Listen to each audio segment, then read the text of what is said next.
Hello, ladies and gentlemen, and welcome back to the Kiev Major Qualifier coverage here at Beyond the Summit. We are, pardon me, we're in the Chinese, well, one of the Chinese finals. Of course, the winner of this series will get the first Chinese spot from the qualifiers in the Kiev Major. We've got IG.Vitality versus Invictus Gaming. Of course, Invictus Gaming winning Game 1. We're now into Game 2. I'm ODPixel. I'm here with Gods. The draft has begun, and, well, is he going to build Shadowblade again, Gods? That's the question. Yeah, maybe we're just not onto whatever he's onto. Like, I guess it's the build IGV like to go for. We're gonna see a similar-ish draft, it seems. Jug again picked up by IGV, the Lone Druid for IG. Difference mainly being that Centaur this time is banned. It looks like instead of the Nyx Assassin, which was banned in Game 1, so it won't have at least a Nyx pick just yet. IGV could theoretically get with their second pick, but not sure that's really what you want to do with your first two picks. And Nyx isn't necessarily great against Lone Druid, Venge, these physical damage type drafts. It's more against as a counter pick to certain heroes that you may want to pick him up. Yeah, for sure. I'd expect as well, IG.Vitality, surely they've got to look at that first game and say, alright, we didn't do anything about burning. We've got to somehow have a way to get to the backlines, which, I mean, they had an Earth Spirit last game, but it just didn't seem to be enough to catch burning out of position, as he didn't die at all in Game 1. Yeah, he never really was put under any pressure. I feel like that's the thing with Lone Druid. It's like you either pressure him in the early game, or you pressure him in the mid game, or you have a scary team fight where you go force him to fight and win the team fights. But IG had the better team fight. He free farmed in the early game. His mid game, he didn't get ganked. They ganked the Centaur a bit, but like at no point was Burning ever really getting caught out. They prioritized the SF in the early game. So yeah, Burning just free farmed, uncontested. It's like the dream scenario. Burning known for doing just that in so many games over the course of the last like 5-10 years of Dota history. So he's perfectly happy and comfortable in these just free farming situations. Warlock picked up here by IG.Vitality, so as you mentioned, the team fight. And something a little bit different from what we saw coming out in Game 1. Once again, IG sticking with a similar ban as Game 1 did, taking that back rider away from in July, and Vitality in return actually banning out the Sand King this time around. Yep. Seems like IGV are just going to stick with what they've been playing for the most part through the qualifiers, and there's no real reason to change it. Before that game they were on like an 8-game win streak, so that's crazy. They may as well just keep picking a lot of the similar heroes. Warlock was one of their staple supports in like 3 or 4 of those wins, so we'll see them get the big team fight combo, well not so much combo, but at least hero with the Chaos Offering and the Fatal Bonds upheaval and all that. So this is, I think, a nice hero to have against Lone Druid. Talked about having that big scary team fight to be able to beat him with. Warlock is like, already you're looking good with a Warlock. You don't even need like extra team fight there. You probably want at least one other hero to get benefit from the Fatal Bonds. So we see like that Warlock Mirana if you go way back for the NP style, but just having some kind of AoE teamfight spell to go with the Warlock Fatal Bonds is going to probably suffice in terms of dealing with Lone Druid. He kind of doesn't like the Fatal Bonds because you can put it on the Spirit Bear and the heroes, and the Spirit Bear has a lot of HP, so it shares a lot of damage in a team fight if you can get the Fatal Bonds on the hero with the bear. Nyx Assassin ban coming out from IG, as you mentioned, something that we saw before, and it will end up coming out again just a little bit later on. And Vitality, the Tinker ban, again. They didn't want IG playing it in Game 1, and they're not going to let IG have the chance to have a look on it on Game 2, which, even though we saw how well IG could play with the SF, and with Avenge and a Lone Druid picked up, could they go for Lone Druid? Could they go for the Shadow Fiend again, do you feel, this draft? I mean, or is the Warlock, is that ult too scary? It feels like they could, couldn't they? Yeah, definitely could. Yeah. I believe the Tinker ban is like a just targeted ban at OP. It's one of maybe his best hero. Depending who you ask, and so they're just gonna target ban the Tinker to make sure he plays like something he's less comfortable on. His Tinker is definitely one of his more beastly heroes, so SF by no means shabby at all. We saw it last game, but he's got like I think it's like a 72-73% win rate on Tinker, and it's like his top 3 most played heroes in competitive Dota. So they'll basically say, look, play something else. We don't want to deal with a Tinker. It's pretty good against like these like Warlock type teams because you can just spam them down, lay down Marsh, heat-seeking missiles if they ever look to group up as 5 and push using the Warlock ultimate. So I like the approach from IGV, at least with that ban. But as you said, why not pick an SF again? You definitely can fit the draft. You've got the Venge to amp up the damage. It works fine with the Lone Druid, so definitely could be a pick that IG want to go for again. Yeah, and also, like IG.Vitality tried in game 1, Dark Zero Spirit, it is there if Invictus Gaming want to get their hands on it. Still to pick an offlaner. Vitality picking up the Pudge. Interesting, and I guess it feels like already they're getting a bit more kind of pick off potential that may help them hunt out Burning and take the Lone Druid down in the early to mid game. Yeah, Dogfights loves playing the Pudge. Very good on the hero, and seems to be something IGV just fall back on sometimes. And they're like, all right, we've just come off a loss, or we're struggling a bit. What do? Put Dogfights on his playmaking Pudge. He's played this throughout the qualifiers. He's played this during Starlighter as well in Shanghai. So he's been constantly going back to this 4-position hero. Last game he had the Earth Spirit. This game it's also taken out, so perhaps 4-position heroes were a bit more limited, but that'll be him here on this deciding match. Winner of this does qualify for Kiev, so this is a big best of 3. You don't really want to have to drop down to that lower bracket, play another series, and also play a series coming off of a tough as well. This 4th pick from IG, will they get that kind of expected, or at least a hero that really fits into their draft, the Darkseer, or something else maybe for the offlane? I mean, a lot of offlaners again being banned out. Options are pretty low. Yeah, we'll see what they want to go for high now that the Centaur isn't in the pool. Yeah, that offlane pool really has dwindled quite a bit. Not sure what they want to get against a Jug. Getting like an aura like the like mech type hero is always going to be good against a Jug, and like the Underlord Darkseer type hero to just get all those teamfight or items I think is always a nice approach. So Underlord may be an option. It is kind of greedy, like you have SF, Lone Druid, and Underlord all who want to farm, but that's where Earth Spirit and Venge come in. You've got one of the best space creating supports in the game in Earth Spirit, and then Venge, who also doesn't need much farm. So because you have 2 supports that aren't greedy at all, you could probably get away with running a Darkseer or an Underlord. IG, once again, Shadow Fiend will be the pickup. We saw how well it was played in game 1, especially after the pressure that was put on him at the start. So they're taken down in 3 times in the first 6 minutes, but you know, for the rest of the game, they couldn't kill him at all, and it really did offer that physical damage output that IG needed to take down heroes like the Juggernaut, just ripping Cicada to pieces.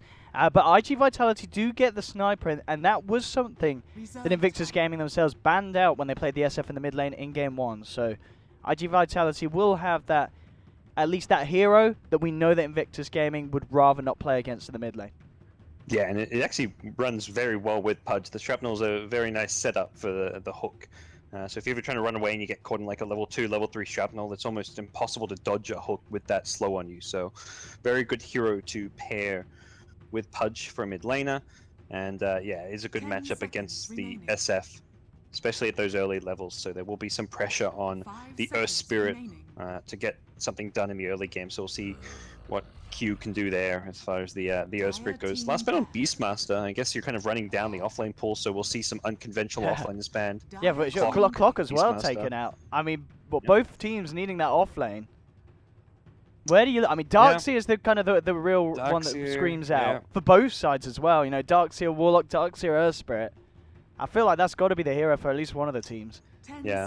I guess the main concern again goes back to the greed factor, but I think IG can get away with it. IGV should be able to also. Tidehunter, I mean, that's a similar kind of thing to the Darkseer. It's kind of greedy, needs to farm a lot, wants to get mech, blink, whatever it may be. And they look at it, probably the damage block with the Anchor Smash, and having all the just like survivability against the right-click damage. That's kind of where they value the Tide here, it looks like. 10 seconds remaining. Let's have a look what IG take. Is it going to be a bit of a surprise? Doombringer. Axe. Well, there's an offlaner that we didn't mention. Okay, and of course one of those heroes that we do see picked up against the Juggernaut, so you have that that control through the Blade Fury. Yeah, an interesting one. I mean, in terms of who do you feel got the better offlaner here this game? The Tidehunter or the Axe? Who's fits nicer in their draft? I think both are kind of like pseudo counter picks, like to what the opposing team's draft has. Actually mentioned against the Jug, you can stop the spin TP. Also, just very good with the Blade Mail call against Jug. He often kills himself on that. Tide, meanwhile, a good hero to have against Lone Druid SF to a certain extent. But I think big reason why Tide fell off is actually because of Silver Edge. The upgraded Shadow Blade, now you can get rid of the Tide Kraken shell. You can actually initiate on Tide, and you can't Kraken out of like an initiation now because of the Silver Edge. So I like the axe a bit better than the Tide here, just for this game. I think the Tide there's a lot of ways you can actually deal with and counter the Tide Hunter. Well, let's see if IGV have it in them to bring this series to a game 3. If we are going to see Burning and the boys make that clean sweep in this finals and get themselves straight into the Kiev major. So we've got a little pause. Look, is that Chinese? It looks like Spanish. That's exactly what I thought as well. I wasn't going to say anything. I was like, is that too offensive to say on a broadcast now? No, I was like, that does not look like Chinese at all. Like QU, that just doesn't seem like a kind of maybe it is Q. I mean, the second word looks very non-Chinese, I guess. Yeah, it looks like some kind of European food, like a sole. I don't know what's that. Sounds good. We'll have one. Certainly will. There we go. Looks like both teams ready to go, and should be getting underway fairly soon. I wouldn't expect anything too crazy different out of the lanes. Looks like based on last game, IG like to go very greedy with their offlaners, so I'd expect Axe to just go straight Iron Talon, jungle it up, play super greedy. And I mean, yeah, we'll see if IGV do anything to punish it. Yeah, it looks like what In July is. He's gearing up for the lane at least, so we'll see the Tide come down. But yeah, you're bang on. This Axe, he's no intentions of dealing with the offlane. He wants to play it safe and go to the jungle. The question is, Vitality, with this purge, have they got any way that they can threaten a jungler and head over and try and catch him out, do you feel? It's not great. Like, it's tough to do so as a pudge if Axe is jungling deep on his jungle, because it's so you can eat TP to shrines and stuff now. So if pudge goes deep into the Radiant jungle, an Earth Spirit can have an early TP and just TP in to help out the Axe. So I think it's not the easiest thing in the world to do anymore, but we'll see if there's any way Dogfights can get in there. He needs a TP of his own, probably. If he wants to be going deep in the enemy jungle, you need a way to TP away from enemy rotations. I like it. I mean, Hai's doing the same build again. This no regen, Iron Talon into Stout Shield. He's going to be taking the Bounty Rune. This is the best way to jungle. If you can get Stout and Iron Talon at level 1, it's fantastic. And I guess we're what? It just means... Sorry, go ahead. With the 2 sows as well, he's never going to be low. Getting those sows next up. It's a very safe way to do it. The battle begins. Does delay the courier from mid if mid wants to get a salve out. It kind of needs to go to the Axe first with his Stout, perhaps. I don't even know if that's true, because I guess you can get it on the way back from the mid lane. So yeah, it's a very greedy way, but it works, and yeah, why not? You take your Stout, mid takes their salve, and everyone's happy. We have it already in the jungle. Dogfights has actually found Q here. I don't know if he can stick around for this. He has to be a little careful with Burning coming around. Q has the magic missile, and Dogfights, I mean, a man known for his pudge play, but he has overestimated himself there, as he got very greedy chasing down Q and allowing IG to have the time to turn up and take him down for first blood. Yeah, he got baited super hard, but I also feel like that was perhaps a little bit obvious. Q stood on the high ground, saw him coming up the hill, and still... He let the pudge get close enough to rod him. I guess pudge had boot, so he was going to chase him down anyways, but he just tanked a lot of damage, baited the pudge in, and yeah, that was, I don't know. I mean, from outside perspective, it's easy we can see what's going on, but it did seem like pudge should have just backed off and played that one a bit safer. Bottom lane, we'll see how much injury I can get from this lane. I mean, do you think he'll be alright down here, or is it dangerous? With 3 heroes, very dangerous, and we'll see that now. See how low they can bring him down there. Not going to get the kill. Borax! Shoot very deep past him. We'll tank a few tower hits. Injulo will set up and he'll be okay. Mid lane, Dogfights putting a lot of pressure on OP, and with this kind of rundown, with the Shrapnel, they're going to be able to take down the Shadow Fiend. Dogfights, can he get out of this? He can't. Borax will get the kill in return. Of course, taking down the SF is going to be the kill that IGV are happy with. And worth noting as well... Could come mid though. Can they go back up for round 2? No. Yeah. He salves up. Yeah, but used all the shrapnel to get that kill. Worth noting as well, this game, we're seeing obviously Sakata. He's playing the mid lane sniper. And Paparazzi's on the jug. Now I can only imagine that was kind of a mid-series talk where it's like, mate, if you're going to build Shadowblade again on that hero, I'm playing it. You know, Paparazzi just making sure that those builds don't occur. Mid lane, Sakata getting very low. Shadow Fiend almost gets a kill with one last raise, but Fairy Fire saves his life. That is dangerous stuff as OP with the early level 2 raises. Doing some good damage here. Dogfights, still level 1, and he's looking for Borax, but with the Shrine Heal, Dogfights, hey, we'll be fine because Paparazzi and Super come in right past the tower to make sure that Dogfights can get himself safely out of there. This Pudge, he's got to be careful. He does need to try and find that level 2 somehow. Oh, the spins. Paparazzi gets super low there. He's got the cell. Yeah. I like this thing they didn't do last game, which is just pressure the tower earlier. They could have forced the center out of the jungle to come to the lane early if they'd actually just pressure the tower, and they get this tower down almost to half HP very early on, so something I feel like could have happened last game a bit more, and I think Paparazzi and the team made a very clear decision to change their approach to the safe lane from game to game. If the opposing offlaner just ditches and goes to the jungle, so it does force the Axe to come up there that little bit earlier on. Axe is though level 4 and has boots, has used a couple of salves as well, but without the shrine it does get a little bit harder to stay in this top lane. Won't have that source of regen to fall back to. And again, we're going to see Dogfights head over here. Both teams with the Observer on the high ground, so they'll each be aware of what's happening. Borax is there safeguarding the Axe, and maybe even see if they can get a kill onto Dogfights. If they've got the control to allow High to close the gap, they could certainly go for it. There's the boulder smash. Borax rolling forward to block Dogfights off. High comes in close and personal, does take a hook to her face, as they'll get the kill on the Pudge, but High will be taken down in return. So the 1-for-1 trade there between the two sides, as they both had the vision, they both knew exactly what was going on, and they were both ready for a bit of action. But ultimately, hurting IG a little bit more, losing that Axe.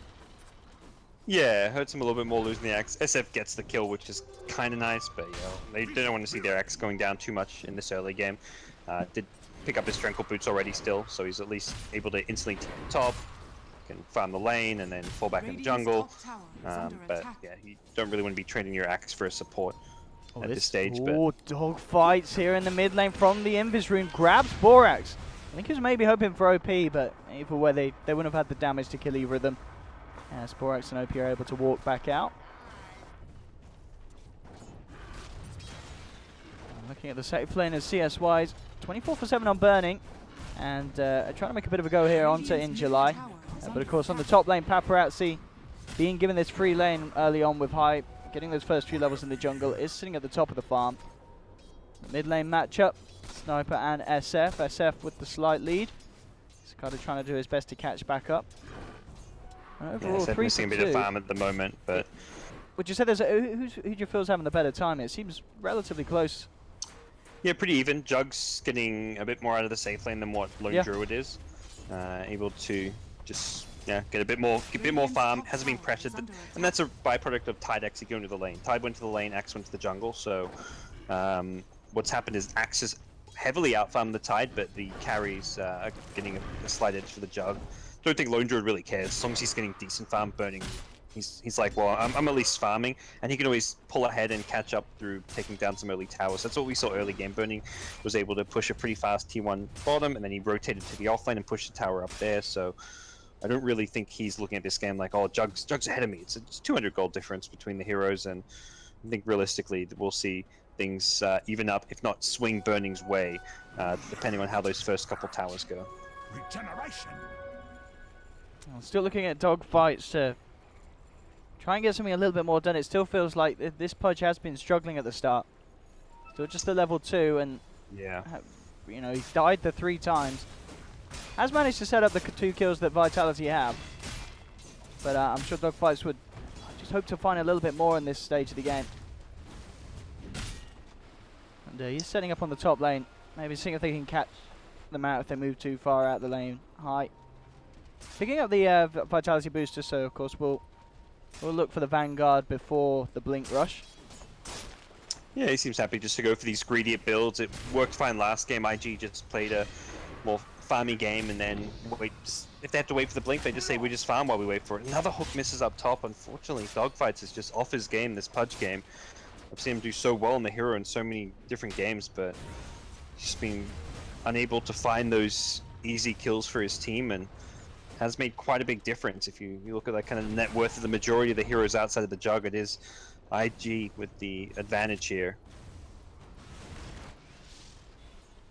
Bottom lane, obviously good news for Injuly that he has been able to sit in this lane. It's not really received too much threat himself, but the same can certainly be said for Burning, as he may not be killing the Tide, but the Tide not doing too much to slow down Burning and put him in real danger. Yeah, and now that Tide's level 7, he'll farm a whole lot faster. Like, Axe was out farming him before this, but now Tide can start farming Ancients, farming jungle. Tide's actually going to accelerate quite a bit now and get a very good timing on his mech. Top lane, Q and Borax were maybe seeing if they could set something up for High to walk into, but IG.V backing off. Cicada in the mid lane getting a lot of space with that attention being put up on top lane. OP as well in the neighborhood. No one really finding the action as it started to calm down a little bit. Everyone passively picking up the farm and no one under any real threat. Yeah, I imagine the level 6s on supports maybe where we see some moves happen. Like the Tide hasn't even got Ravage in the offlane just because he's just farming away. Yeah, as I'd say, I feel like now is the time to get it. He gets that level 8, and that's as Warlock's about to, like, approaching his level 6. Super's level 6 on Warlock is, to me, the big dire level where they can actually group up as 5. They've got Jug Omni Slash, Warlock Rock, Ravage. Sniper, if he has like a double or triple shrapnel, can be pretty scary, but Warlock gets caught out alone. That's the downside of giving him that solo lane up top. It gets him his level 6, but he's also a potential free kill. And Axe takes it and will farm his way to a Vanguard and some more. Borax immediately saw the opening and set it up for High. Mid lane, Paparazzi and Dogfights with the smoke up, trying to get Paparazzi involved in the action. Level 7, that maxed out Blade Fury and Omni Slash. Bottom lane, in July going in very deep. Really wanting to set up onto Burning potentially with a Ravage, but Burning is keeping his distance. He's got to be careful how close he gets. Dogfights looking for the hook. He'll get it this time. The Savage Roar comes out Burning. He's keeping himself out of range of a potential Ravage, so he'll survive. And here comes the wraparound from IG. They take one. Borax in with the roll onto Paparazzi and in July. The Boulder Smash as well. The Silence making sure that there's no chance for a Ravage. They'll take down 2. They'll get Paparazzi as well, almost certainly, as Burning chases down, gets the final touch in. And IG reacting to just what seemed like just a very strained attempt from Vitality to get that kill on Burning, as they came in incredibly deep, and Burning was just perfect with his positioning. Yeah, they didn't go for the Omni Slash. I feel like if you want to get that kill, Omni Slash Blade Fury is probably the way to go. Burning is too fast with with Max Rabbit. He outruns the Blade Fury, so they don't get that much damage out of it. They would have killed him if they used the Omni Slash with the hook, but I think there was a panic moment from Paparazzi on Jug where he's like, oh, he's going to Savage Roar, and if I don't use a spell, I get Savage Roared and we don't get this kill. So he used Blade Fury to dodge the Savage Roar, but he didn't get the kill at all. So it was a complete flop from IG.V. That was such a big investment for them to smoke those heroes from mid lane to go bottom. They had to get the kill, and not only did they not get the kill, they fed their lives. Yeah, they lost all 3 of those heroes. That was big kills going IG's way, and that really sets them up in a fantastic spot. High's almost completed his Blink Dagger. This offlane Axe is ridiculously farmed. Lone Jordan and SF have both got good timings on their items, so things continue to go well for Invictus Gaming. IG.V actually going up with another smoke. I mean, what can they find? Is Cicada pops the shrapnel in the mid lane to try and keep IG thinking that he's hanging around mid rather than looking for a movement, looking for a play. They're coming into the jungle again, and once more they really want to try and get something done with the Ravage. Injuly's coming across, but Burning, he's totally aware of this. He sees Injuly moving like this, and he knows that this Tide, there's no way he's going to be on his own. They do drop the ult immediately onto OP. They should have the damage to finish him off with the assassinate. Oh my goodness, no, it's not enough. That was the last tick of fate of Shadowwood, I think. Yeah. He was very close to living. If he'd survived that tick, I believe he lives. Well, they don't get Burning, but getting the Shadow Fiend and now having the Golem up for a push down on the tier 1 mid is good news for Vitality. It's good news, it's not great news. It's like a kill they were hoped for, but they really, like, they have all these big ultimates, the Rock, the Ravage, all these things. They've used 2 smokes, and all they've gotten out of like having these scary teamfight ultimates and double smokes is a single kill on a Shadow Fiend. I feel like that's still well behind what they would have expected and hoped for to get out of those ultimates. And while that's going on, Axe farmed a double Ancient stack. He got his Blink Dagger up. He's level 11. Axe is even further ahead on his overall farm. So Yep. I think big picture-wise, what just happened is like not going to really change the status quo whatsoever. And IG are going to start looking to make some aggressive moves now that they've got this Blink. I mean, look at this though as well. In July, he picked up the Ring of Regen, looking towards the mech, but after that kind of cash Yeah. influx, he says, screw it, I'm getting a Blink for myself instead first. This is, I think, them feeling more under pressure, and his team's probably saying like, we need a way to. We're losing. Like, if you get the mech, if you're winning and able to just 5-man down towers, but if you're losing, you want the Blink Dagger to start making some plays and getting kills on heroes like the Lone Druid and the Shadow Fiend, so you can just Blink Ravage him, follow it up with a hook or Omni Slash, whatever it may be. I think they, after that failed 3-man gank initially on Burning, I think that was where he kind of changed his item build up a bit. Yeah, 13 minutes in, 7 for 3.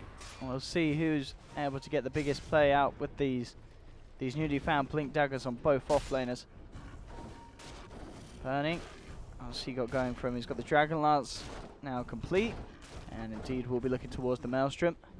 Over on the side of Vitality, Paparazzi sticking with the much more orthodox build on the Juggernaut phase. And the Asher now looking to finish off the Manta style. Shadowblade very close for OP. 200 gold and we'll have that on the Shadow Fiend. And it will just be a question if Vitality is going to be prepared for all these different ways that IG can work themselves into the fights. Yeah, it's going to be tough for them. They need to have dust on their initiators.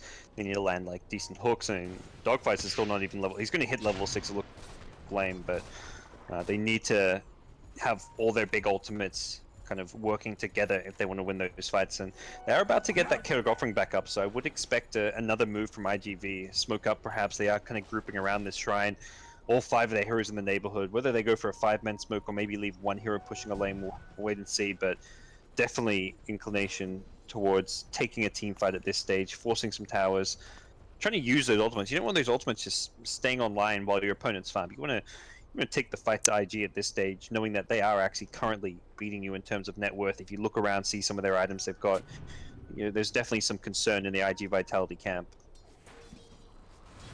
Burning's bear, though, he's scouting everything. That bear is just like following heroes on the enemy side of the map, making it very hard for them to move or go for any kind of a smoke play. Just playing this kind of vision game with his spirit bear. I was pushing out the lane up top, keeping himself hidden in the trees.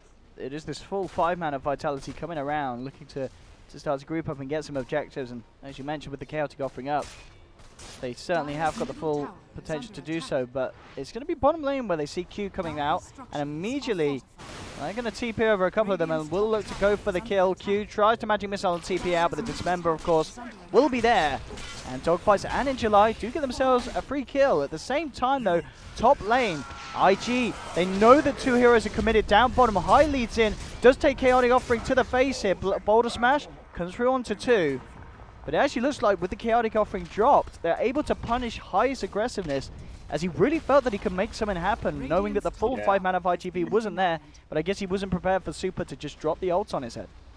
He ran in like against 2 or 3 heroes by himself with no real backup, just thinking, oh, I'm an Axe, I'm super calm. And he was, but the Blade Fury damage, he doesn't have any kind of like hood to block the Blade Fury damage, and the Rock was like the deciding factor there. If the Rock doesn't get dropped, they might not get the kill. Perhaps Axe even spins enough to get a kill of his own, but Super just guarantees the outcome that IGV wanted. Problem is now, on Axe's respawn, I think if you're Invictus Gaming, you say, let's go, go, go. They've just used Rock. We can take a fight. You do still have to respect the Tide Ravage, and a Blink level 2 Ravage is definitely something that IGV can still teamfight around. Between that and a triple Shrapnel, there's a lot of AoE teamfight potential, so just not having a Rock may not mean that. If anything, I still think IGV have the scarier teamfight, even with the Rock on cooldown. Especially with kind of this downtime in July, and, you know, and getting himself involved in that free kill on the fence down bottom. He's got the mech complete, so he's got not just the Blink, but the combination. And that's going to be absolutely massive in these team fights to offset the initial jump from IG. It's an IG lineup that really wants to fight and peek around their BKBs. Even though the Rock can theoretically stun them through, you've got Jug Sniper with some physical damage. The BKBs is where they're going to be able to actually fight into the superior team fight of IGV. They need to outfarm them and basically make up for their weaker team fight by having an item advantage and a BKB advantage. Borax caught out by dogfights. Yeah, tried to roll into the trees and hide, but dogfights. Bang on with a hook to pick him up post-roll. Nice little find, and Sniper able to get the kill and also get some farm at this bottom lane, is overtaking the SF and overall farm. OP is trying to do what he can as far as just splitting the map, and that's kind of been the game for IG. They're splitting the map, they're taking the farm all over until they win like a fight through just either mispositioning or like overextension from IGV. They can't really force too much. They don't have BKBs, they don't have any way to play too aggressive right now. And Sakata is a man that did at least get the Dragon Lance after the phase boost, but he loves his Silver Edge. He is going to go back for that next. Obviously a little more, it's a little more understandable on the Sniper this game in comparison to the rush on the Jug in game 1, but it's going to be his next bit of a call. No sort of Maelstrom or such to push out lanes. Neither for the Jug as well, as Paparazzi will just go for the Manta Diffusal build this time round as his first 2 major items. Yeah, pretty more standard Jug build from what we saw last game, yeah, and for sure. The end result has been much more positive for IGV. They're in a fairly even game. They're behind on net worth, but it still feels like this game is an okay spot for them, depending what they get done in the next like maybe 10 minutes or so. Perhaps the pre-BKB phase. I think they ideally want to and are going to be looking to take down some objective, win a few fights. High on the axe. In July. Ooh, a little slow there. High is immediately out, and he'll get away to safety. Both of them were perhaps a little. The axe especially, I thought he would get an insta-blink off the second he was scouted, but he was snoozing a little bit there. Lucky to get away, I'd say. Yeah, for sure. I think they're both just very surprised to see each other at that area of the jungle in the woods. Burning 2k gold. I mean, does he go for the Shadow Blade again in this game potentially, or? I don't think so. I think BKB. Yeah. Oh, last game he went Shadow Blade then BKB. He did, I still feel like I don't think the Shadow Blade gives him. The last game it's felt more like he was getting Shadow Blade to try and hunt down some split pushes. It gives him nothing in terms of team fight or survivability, which is what he needs. Like he needs to be able to. If he wants to fight, he needs to be able to survive and just get more stats. So I think BKB Skadi is kind of going to be the way. He gets Mjolnir, which is just going to boost up his damage and kind of is a team fight item in some ways. But I definitely expect him post Mjolnir to get. Up top in July, looking for the courier. It's actually going to make it. The courier gets away. They'll turn towards QQ, tries with the TP, but the Omni Slash straight up will get themselves the kill. But the courier will probably survive. More money than the Venge at this point, so you're happy to give the Venge away and save the courier. I mean, especially with the Hyperstone on it, you know what I mean? They want to keep that courier alive. But he probably can't really spend too much more time down in this bottom lane. A Blink Ravage to get solo kills on carries is definitely worth it, given it's a pretty slow-paced game. Both teams playing like a farming efficiency game, so we may see some like solo Ravages because of that. Mid lane Dogfights has an inventory and he's looking to set up on OP. Can there be any sort of help? High is there. High jumps in. Oh, beautifully. Gets the call up before the Ravage comes out, but it might not matter. The chaotic offering still comes through. The hook into the Ravage. They do get the 2 kills. Double kill for Super. It looked like a nice little save from High, but again, it's just the fact that consistently there's this Warlock on the back lines. You're not going to catch him out with the jump, and he had the chaotic offering. They turn it around, move straight into the Roshan pit, and it's a great bit of play for IGV. Yeah, perfect positioning from Warlock. I mean, if Warlock's caught in that call, it's terrible positioning though. So it would have taken some really bad play by IGV to lose that one. They had a 4v2 scenario with all their teamfight elements. They didn't use a lot of them, so again, it's kind of the question of what can IG do with those ultis down. I do feel like not a whole lot though, because Paparazzi's going to have an Aegis now. They managed to secure Roshan off of that, and they're still like in a pretty decent fighting shape even with those ultis down, just because their carries have managed to keep up and in some cases out-farm IG's carries. The Shadow Fiend is not really doing all too well. The Axe was doing well, but has died a couple of times, and High has definitely been a bit too aggressive on his Axe this game. Yeah, he's building towards that BKB, which it will certainly help him out if he continues to play as he does so. But yeah, not yet really seen a huge impact positively for his side with the Blink Dagger. As a lot of the times it's just being used to go either over aggressive or try and save a teammate, and neither times has this worked out. Yeah, so I mean, I think IG are just they're going to be playing the long game here. They want to just keep on stalling this as long as possible. They'll be testing IGV's ability to siege high ground probably this game, just because IGV have such good control over team fights, and they're going to be the ones just pushing down lanes. IG is going to be like split pushing, defending high ground, and seeing what kind of plays they can make. There's some nice like swap initiation plays they can also make to start fights, but more than anything, there's too much team fight advantage going IGV's way for IG themselves to be able to do all too much right now. Yeah, he's on the mid lane once again. Still a little bit of time before they have those two team fight ults out. Sakata at top needs to be a bit careful. Axis Blink Call is nearly in range. Ooh. He's in big danger territory here, the sniper. But at the same time, They High scared themselves. Yeah. Yeah, they seem a little worried about backup being there from IGV. They do obviously see a few revealing themselves mid, but yeah, really not wanting to make too much of an aggressive play, learning from those previous situations, but potentially a situation where it could have paid off. Double damage picked up. Likely going to be at least tier 2 tower after this. I don't think we see it still up for the high ground push necessarily, but with ultis back online, this is where, as mentioned, IGV, they're going to force fights, force some 5-man plays. Paparazzi pops the Manta to help him push and tank the tower hits. And they'll just fish around. Yeah, they're just going to start looking for hooks. They hit a hook that may open up a high ground push, but the straight 5-man brute force high ground is not the easiest thing to do. So more likely they just take out the tier 2s and look to kind of maintain map control to try and starve out IG a bit more. Reduce the amount of farm on the map that is open for heroes like Shadow Fiend, Axe, and Lone Druid. I mean, Burning once again is having a game where, you know, even though they're trying to shut down the map, as you say, he's still finding the space. Arguably not as much as he did in game one. It's not quite the same speed. He's keeping on level with Paparazzi's jug. He's not racing ahead, but he's still yet to be shut down. And interesting as well, he's changing it up. He's going for the Crystallis after the Mjolnir. Yeah, it's not the item I was talking about. The survivability teamfight item. It's damage, but it is. I mean, he's playing a split push game, so from that sense, like damage, if you get ganked, whether you have a Skadi or not, isn't going to really change whether you survive if you're split pushing. BKB though could matter, so I'm a bit surprised to see him holding off on the BKB, but I imagine this suggests more that IG have in their minds that they're not team fighting for ages. Like they're probably thinking like we need like another 15-20 minutes before we fight. So Burning's probably like, well, if we're not fighting, there's no point in me getting a BKB until later on. So you have that 10-second BKB for those later fights.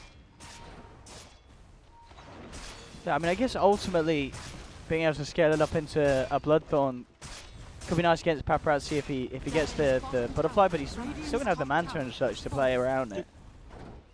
Yeah, and you can kind of keep that casual Crystallis to wait and see whether he goes evasion or not, and you the Bloodthorn or the Daedalus, but he'll buy that.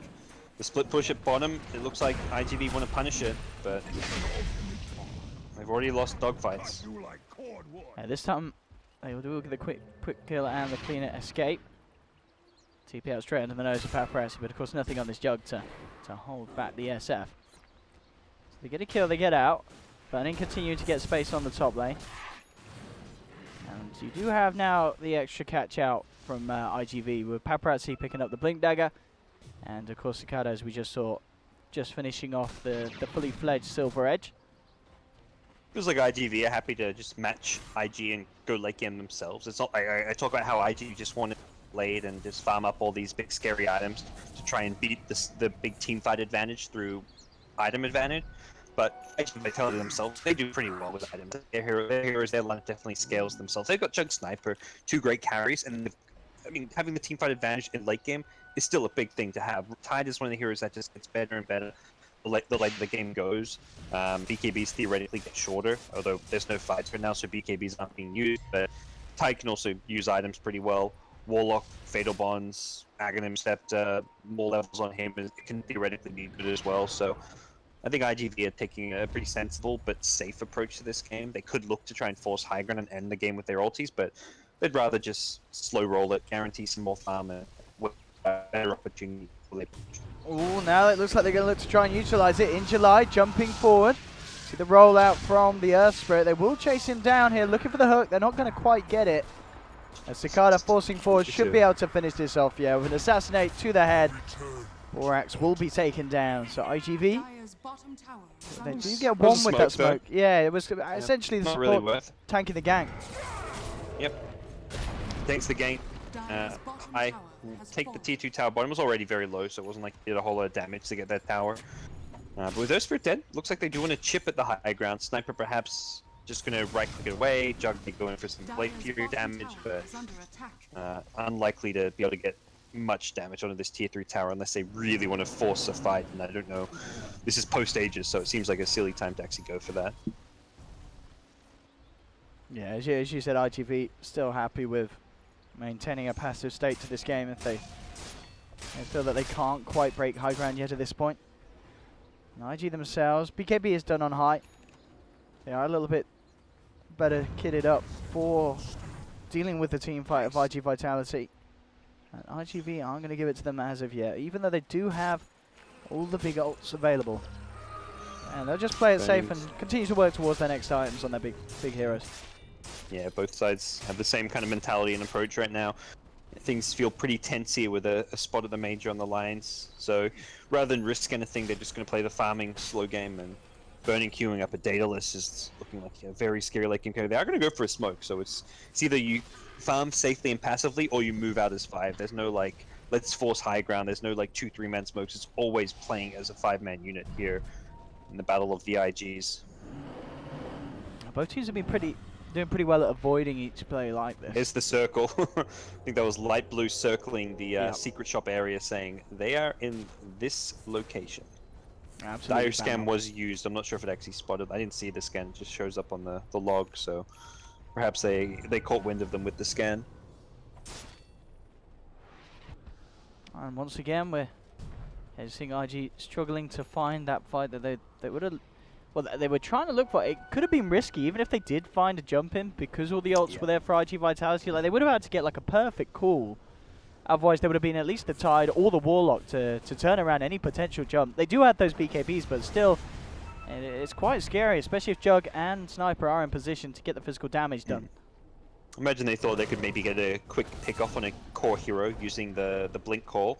If they catch a Jug or a Tide, burst them down nice and fast, then the fight can go well for them because they've got those BKBs, but definitely the BKBs do not guarantee a good fight for them. The Rock can always disable like a BKB Requiem, can mess up the Axe when he initiates theoretically, so we'll see how well that works for them. As after the smoke fails, I imagine IG, and that's the fact they catch no one really shows how passively IGV are playing, so they'll probably just fall back, farm a bit more themselves. We'll see if either team makes an issue out of Roshan. I say it's more like IG who are going to be pressed to contest it. Should IGV go for it, since it is IGV for the most part with the superior map control. You can see them just running up this cliff, knowing that their team fight is the scarier of the two teams, and they can force the issue a whole lot better than IG can. Yeah, especially if dogfights can land these hooks. Did try there for the Venge, but Venge just out of range. Group up and go again. Try and get the lanes pushed out before they. The Spirit Bear. Oh, he's got the resummon, but yeah. All right, they're 300 gold into the bank of IGV. So what we're seeing, Paparazzi is halfway through his Skadi, just a little bit over that. So that may be there in time for the next fight. Yeah, just they are going to have a lot of damage to cut through it though, with this Daedalus Unburning. I mean, he is going to be punching. Oh yeah. It helps a little bit against the right clickers of SF Lone Druid, but it's not going to be enough. If he ever gets locked down, he will die very quickly. To the Lone Druid, especially. And now we will see Burning now queue up the BKB. So post Daedalus, he's queued up the BKB, and well, I mean, what was the point going BKB before Daedalus? Given that they're not fighting. Tries to jump in, whiffs the first initiation. IGV, they want to fight around this hook onto high. Has the blade mail. They'll come in with the Omni Slash, swap out from Q, but the Assassinate's there to finish off the first kill. They'll turn towards the Venge, take down a second, and they're going to get the bear on the resummon as well. So 70 seconds. I mean, Lone Druid obviously most of the power on the hero, but it still does account a bit. You know, we saw him trying to push the lanes out, getting the bear out there with the shield bomb from the Mjolnir. It's not going to happen for a minute. They still have their teamfight ultimates. They use the Omni Slash where they've Yeah. got Ravage, they've got Warlock Rock. We'll see the first buyback from the Venge, but it looks like IGV know they can at least get some damage on this tier 3 tower. If they take the tier 3 tower, Shrines open up, so it is a big pickup if they can get this tower. Looks like they're going to use the Shrapnel, try and zone some heroes and just continue to pelt away on this tier 3 tower. Looks to be going down. One more Blade Fury will definitely secure it, and yeah, In July is just going to go in and be the bruiser to guarantee it. It looks like they'll hold the racks at least, with Axe coming back up. IGV will back away. Roshan's there for the taking, and they could certainly take it down. They've got, as we keep mentioning, a lot of great fight around it, but IG, they know that. They know where they are because they have a ward. This is the biggest thing right now for IG is they've got that ward by the Roshan pit, and they know that IGV didn't walk into it. So they're like, well, they didn't go into Roche. They're probably hiding on this high ground. Oh, they need the a good jump in. They need a perfect jump in from height. He whiffed it up before. Can he get it this time? They're guessing wrong on the IG smoke. They're thinking IG smoking in from the left side. You can see the lines drawn on the map, even the scan being used incorrectly. Oh, he's still smoked. Dogfights is so close to revealing it. Reveal now, but height gets the jump in. It's the Pudge. They've got to be careful how they take it with the Chaotic Offering and Ravage still being there. Jump in. The BKB came out in time from OP, pops the Requiem, but there's the Chaotic Offering drop down. BKB's coming out from IG though. They're trying to fight their best through it here. Burning, doing a hell of a lot of damage. Looks towards the Pudge. Pudge will go down. They've lost one on either side. Burning now towards In July. But look at the Golem. The Golem is bringing Burning down incredibly low and in fact ends up bringing him out. And IG, they've lost 4. They've lost 5 with Cicada picking off the backliners. In July there with the Taunt. And that may be close to game. They don't have buyback on the Shadow Fiend or the Axe for this defense. Yeah, Lone Druid respawns quickly with his talent, but next healing ward coming up around his respawn could heal some of these heroes back up. They may just only get one lane of racks with it, but there's the Greaves, and they may actually they're going to go for it. They'll get some damage on the tier 3 at least. Start working away at it, and with just Lone Druid respawning, not sure that's going to be enough to defend this lane. Healing ward will give them that extra bit of survivability as well, that they can maintain their push ward. Yeah, IGV finding the objective, in fact jumping in onto Burning.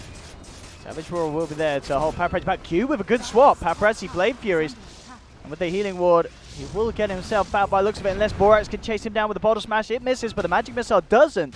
And they will bring down Paparazzi surely. Yeah, there's the final boulder through the face to secure it. Makes IG, I think, need to go for Roche or something now. IGV get Roche and get their ultis back up. That probably is game over at that point, so I think we likely see them head into the Roshan pit. This is where Jug may be considering buying back even. But alternatively, you just say, we just took him full lane of Rax mid and the melee Rax top. Let's give him Roche. Like, we're ahead. We don't mind if they take Roche. We just got a ton of gold. We can scale well to the late game. It seems like IGV are just saying, let's, rather than rather than use a buyback that may cause us to lose the game, let's just give up Roshan.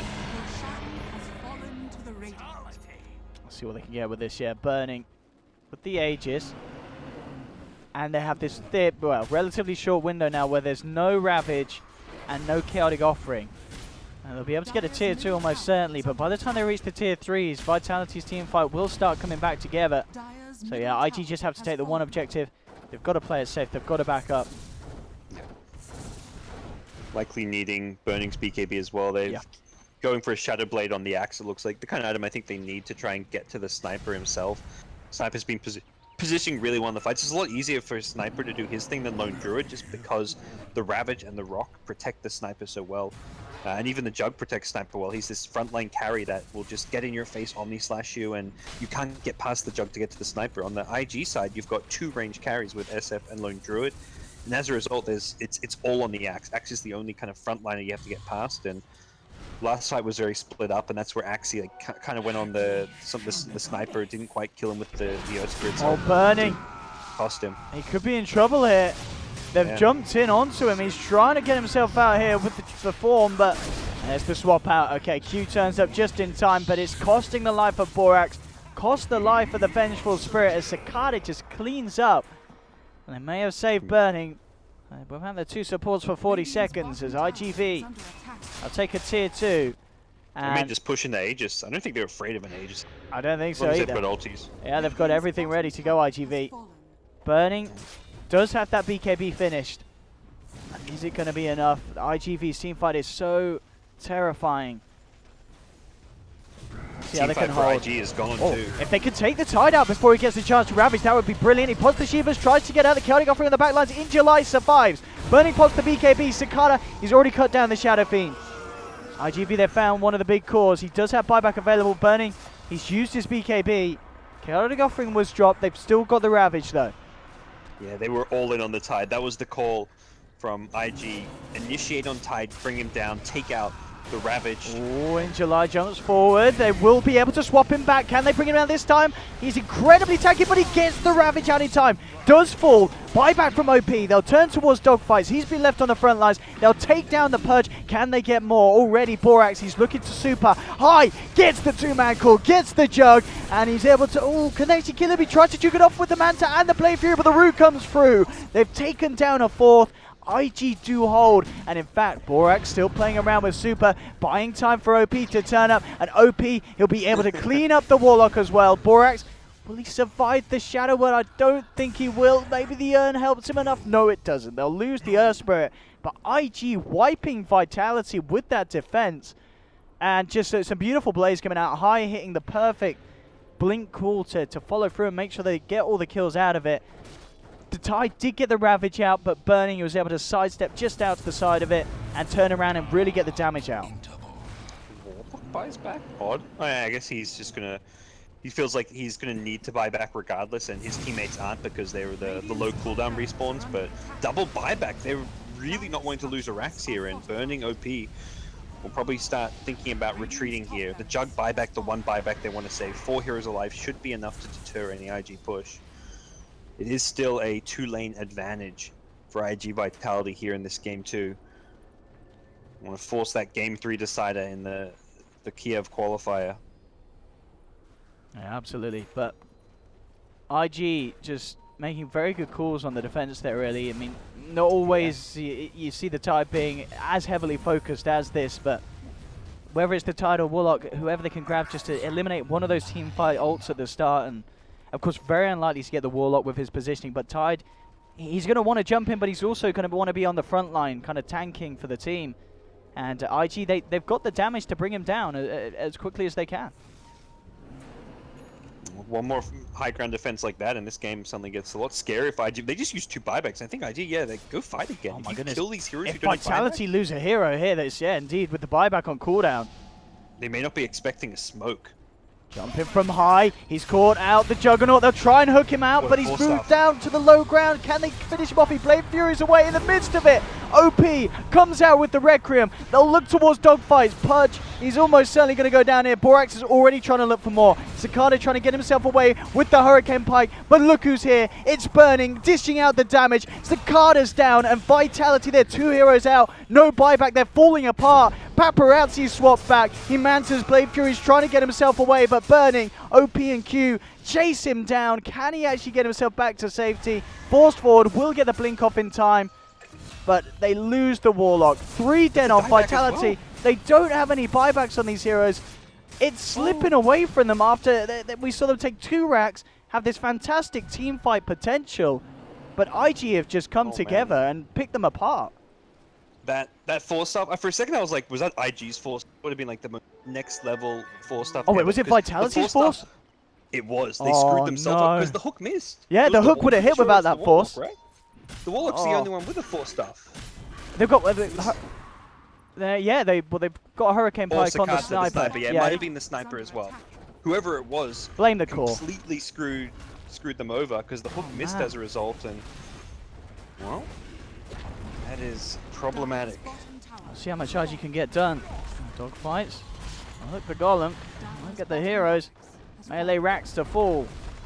Can RG get more? Ideally, they want to try and even the slate and get 2 sets of racks, but it doesn't look like they'll get the opportunity to do so. So, Vitality not losing as much as potentially they could have in the base, but of course still being affected heavily financially by these buybacks and diebacks. Burning, selling ahead in the farm. Item progression for him. MKB will be next on the list. Has the money for it, But I'm pretty sure now at this situation, surely you've got to hold on to your buyback goal. Oh no, he says no. I guess he's got the lower respawn. He's lone druid, yeah. Yeah. If it was any other hero, perhaps, but He's got the built-in lone free druid, buyback. Yeah. they're kind of at that stage of the game where they're still down a lane of Rax. They may be feeling like a blend. Make sure we win this next team fight as convincingly as possible. Shadow Fiend's gone all in on the butterfly. It's one of those things where like one hero having buyback is kind of like, it's not worth it. If SF's not going to have buyback for a butterfly, you may as well not have buyback as well on the lone druid. And everyone just go all in on their items. The Axe, the one hero with buyback, but I like that the Axe, the initiator, has buyback because he's the most likely to die in like a defense, and he's the hero that's putting himself on. Just look where he is now. He's the one in the most danger with his positioning. So he's going to be initiating likely on the tide. And his role is pretty much to try and burst down the tide with the help of his carries, and probably die to do so. And if he dies, he has buyback to come back in to continue using that Berserker's Call. We'll see. I mean, Vitality, how do they deal with the way that these last few fights have gone? And I mean, Roshan is being eyed up. We'll see when that's going to be coming back up. Be a bit more patient. Yeah. And I guess really play the vision game. I think, and part of it was the smokes. I think now at this stage, unlikely, there's probably no smokes left on the Radiant side for quite some time. IG have used their smokes incredibly well. They actually just buy one now. That's probably their last smoke for 10 minutes, but we'll see if IG can use this to make a Roche contest. But I think IGV need to, if they don't have vision of heroes, keep lanes pushed out. By keeping top and mid pushed out, it gives you a lot of info as to where IG are on the map. Like, someone has to defend these lanes. If you see no one defending, it becomes apparent that they're smoked up or they're making a move on the map. So keeping lanes pushed, even just using like the Jug Manta style to push lanes, is definitely well worth it. But here we go, IG grouped as 5. Are they going to smoke this? Dire Scan doesn't see anyone coming just yet. Looks like the Shrine will go down. IG not making the move. They say screw it, it's just a Shrine. We don't need to defend that one. What's the plan? Are they going to check for this ward? I mean, Vitality do have this vision here. IG need to be, denying vision as much as possible. Yeah. It really is such an important stage of the game for the vision game, so having stuff like gems, to me, they've got a gem on Borax, they just haven't checked that cliff spot. 3 good IG Vitality wards. Scatter the map, 2 of them around Roshan to help secure it, one of them in the Radiant jungle, so really good placement for the wards. We'll see if they can get much out of it though. IG Vitality, I mean, ideally they want to try and be getting some of this buyback gold back up for some of the team. 700 short on Paparazzi. 1 minute, and then the Sniper will have his back online, and the same can be said for the Warlock. So just this kind of rocky 1 minute really now that we're going to see in high. He's looking for that opening. Chipping back from Injulias. They keep themselves away from potential danger. I do see a fair bit of this with the warning, but still, the jump in there, immediately onto the Purge. BKB popped by OP. Chaotic Offering is going to be committed for this one, but immediately they take down the Golem very quickly. Injuli looking to get in the midst of it all, waiting for the BKBs to come, and it comes out with a Ravage to cancel the Requiem. OP getting peeped by Cicada. They found the Shadow Fiend. High only just getting himself out with the Shadow Blade. There'll be a buyback from SF. IG needing to turn. Burning just pummeling out the damage here from the backlines. Injuli jumps again, trying to find this lone druid and to slow him down. The fear's there to send dogfights back. Cicada is just picking them apart though with this damage. It's Sniper versus Sniper here. Burning finally gets dismembered. Cicada's got the damage. They'll look towards OP. He's brought back for this. He can't go down, but he does. Cicada gets the ultra kill. The Sniper just doing so much and out-snipering the new age Sniper, the lone druid. Yeah, they just got too aggressive there. I think IG just felt really pressured to force a fight, and the vision again, like talk about how important the wards can be at this stage. 2 wards covering that entire fight. IG Vitality had all the info they needed to make sure they win that fight. They did use their ultimate, so I think IG Vitality, even with some of those buybacks, may feel like they need to back off. Oh, High, can he get a good call? He's looking for it. They're all very split up. In fact, he's going to get hooked. He pops the blade. Malq's there with the swap out. They'll look to focus Injuli. There's going to be a buyback from Burning.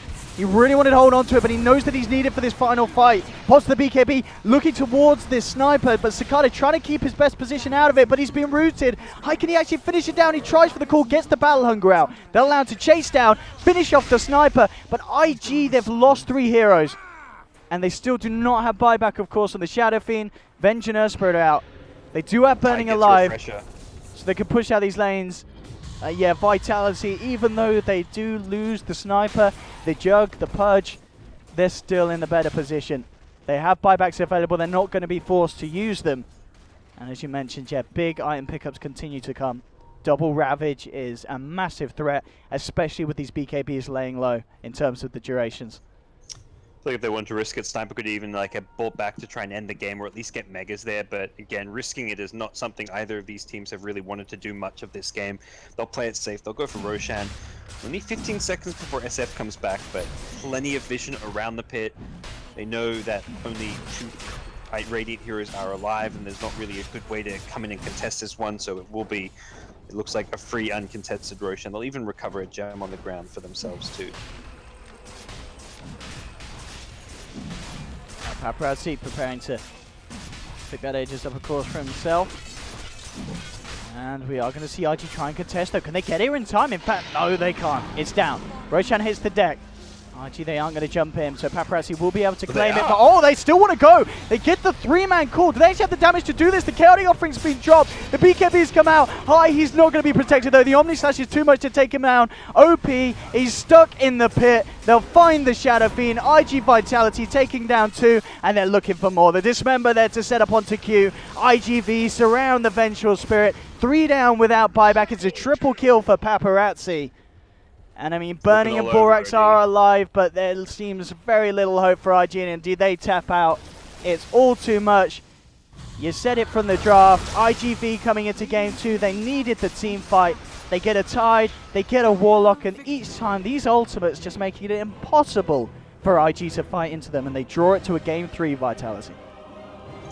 Yeah, they played it very well. They had that one flub where they got team wiped trying to push that bottom lane of Rax, but outside of that, they just used their team fight advantage very well. They got a lot of good map control. They got wards down. Towards the end there, you could really see IG were kind of under pressure, trying to make some kind of aggressive moves where they had no vision of. They contested Roshan into 2 dire observer wards around the pit, and they just had no way to deal with the team fight. The first couple fights with the BKBs went well, but that's kind of the deal with BKBs. The more you use them, the shorter they get, the less value they could get out of them in those later team fights. And Tide was just starting to get those good Ravages off, like SF with BKB, but not even get a Requiem doing his BKB because he'd get rocked, and then once the BKB wore off, he got Ravaged. So those Dismember, there was a lot of good BKB piercing abilities on the IG Vitality side. Absolutely, and well, as well for Vitality, even though dogfights, of course, had a very slow start, we saw just in the late game how useful the Purge is at just having that control, locking down a hero, allowing Cicada just to sit on the back, dish out the damage, and yeah, it all worked out perfectly for Vitality. Paparazzi showing us as well how the more conventional build from Jug can be a little more effective than the Phase Boots, Shadowblade Brush, and Cicada just certainly seeming to be in his element on the sniper this game. Had a very, very nice game. OP Shadow Fiend, we saw it do brilliantly in game 1, but we question if it would be picked up because of, you know, like the Warlock coming through and these team fights. So it just seems to really kind of knock a Shadow Fiend's flow off guard, doesn't it? But in terms of what he can achieve in the team fights, even with a BKB, because of all these interrupts. It was a much tougher game. He got pressured in the early game from the lanes. Securing that sniper pick, not letting IG ban it out, so just picking it forth was really important because it meant that the laning stage, they could really shut down OP and force it. Like the entire game, it felt like OP was just trying to catch up on farm. Even at the end of the game, he was well behind Burning, well behind any of the dire cores that he needed to be kind of on par with. So didn't really feel like OP was able to do a whole lot in this game just because the sniper pudge lane at mid just completely wrecked him. Absolutely, but we are, of course, now going to that very, very exciting and final game 3 between these two sides. One game between each of them and a spot at the Kiev Major. It's all very exciting, ladies and gentlemen. Don't go anywhere. If the essentially first conclusion of the Chinese regional qualifiers, of course, the second team will be getting through, but this will be determining the first one. So don't go anywhere, ladies and gentlemen. Game 3, round the corner. Myself and Gods. We'll see you in a few minutes.